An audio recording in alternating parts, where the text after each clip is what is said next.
समझ से आपका घर स्थिर रहेगा और ज्ञान से आपके कोठरिया, आपकी जो भी ब्लेसिंग्स है जो आपको नहीं मिली, यीशु के अंदर जितनी ब्लेसिंग है आप सब चीजें पा सकते हैं। लेकिन ये 3 चीज होना जरूरी है, बुद्धि, समझ।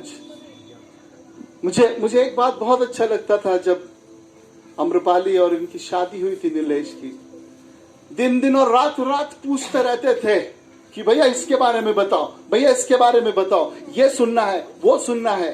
रात में 1-1, 2-2 बज जाते थे, हमको इसके बारे में समझना है। यदि यहां पर 10 साल हो गए आप बैठे हुए देख रहे, एक ही रीजन है, क्योंकि उन्होंने बुद्धि को, उन्होंने समझ को और ज्ञान को अपना पोर्शन बनाया है। कई लोग सोच रहे होंगे अच्छा ठीक है, तो बुद्धि, ज्ञान, समझ मिलता कहां से है? कई ये यहां पर बैठते थे तो यहां से मिलता है क्या? कभी नहीं मिल सकता आपको। यहां पर आराधना चलती थी वाईजी में मिलता है क्या? कहीं नहीं मिल सकता है। बुद्धि, ज्ञान और समझ केवल और केवल एक ही जगह से मिलता है।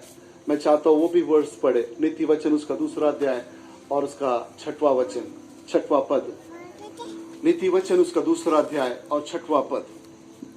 क्योंकि बुद्धि यहोवा ही देता है, यहोवा ही देता है। ज्ञान और समझ की बातें, उसकी जो बातें हैं उसी के मुंह से निकलती है। केवल और केवल यहोवा के मुख से निकलती है।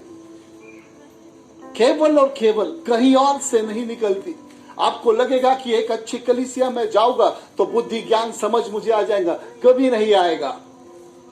परंतु वो ये केवल यहोवा की ओर से, उसी के मुख से निकलती है। आज क्या हम जब बैठते हैं तो केवल बुद्धि ज्ञान की बातें करते हैं? क्या हम जब फेलोशिप करते हैं केवल उसके वचनों की बातें करते हैं?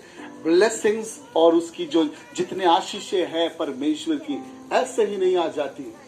परंतु जब हम बुद्धि को अपने लाइफ में लेना शुरू करेंगे, तब जाकर परमेश्वर सभी चीजें, 10 के आप 100 साल की भी एनिवर्सरी देखेंगे। केवल बुद्धि, समझ और ज्ञान। बाइबल कहती है कि ज्ञान के न होने से मेरी कलीसिया नाश हो रही है। कौन सी समझ? यही समझ है। घर कैसे बनाते? आज भी कई लोगों को लगता है एक दूसरे से हम बहुत प्यार करते हैं, एक दूसरे के मुंह देखे